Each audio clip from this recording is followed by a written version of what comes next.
Hi, Adrian the bee farmer here. Ecrotek's asked me today to talk about the top 5 products that I like to use and things that I recommend to people.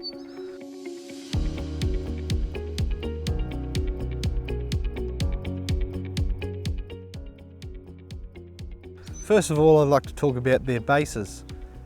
So their smart bottom base has a turnable dial closable entrance, and it also has slide-in pest trays. I think they're a great feature because you can remove the pest trays to allow more ventilation. You can shut the front of the hive and do maintenance early morning, so before the bees start flying. I like to just close the entrances and whippersnip around the hives without disturbing the bees and that sort of thing. And they also have a provision where you can open them halfway and close certain parts of the entrances. So by reducing the entrance and turning it halfway, it allows the bees to be able to guard against things like wasps and that sort of thing. And the bottom trays, you can slide in and put hive beetle traps in them and things like that, so they're a really good idea.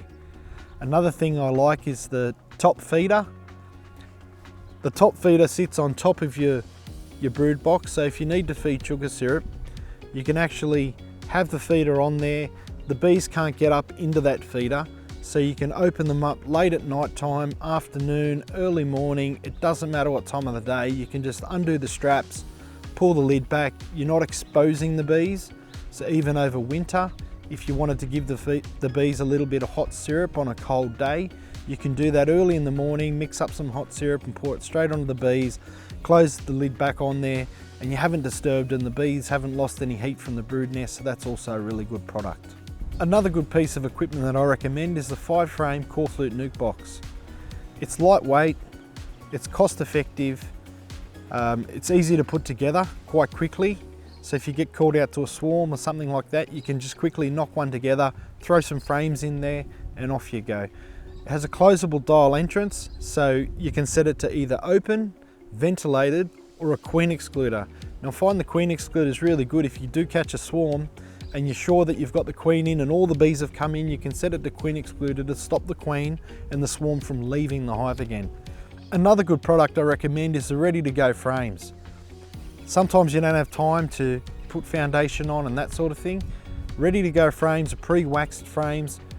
You can just go and grab them, have them ready on your shelf at home. You just pop them into a box and off you go to catch a swarm or do a split. Or if you find that you've run out of room in a super and you quickly need to under super and give the bees room to stop them from swarming, those ready-to-go frames are a really good idea.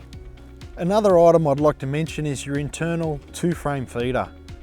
These feeders are really good. You can allow a lot of syrup in the hive. They've got an internal ladder, so the bees don't drown as much. They can walk in and out quite readily. And they're also completely pull apart, so you can clean them up.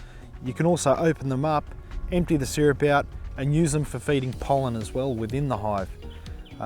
These stop a lot of robbing and are a great alternative to open feeding, so I highly recommend them.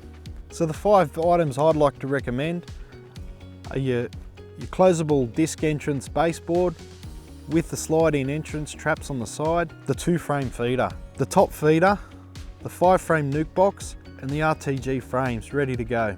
Thanks for watching and be sure to subscribe.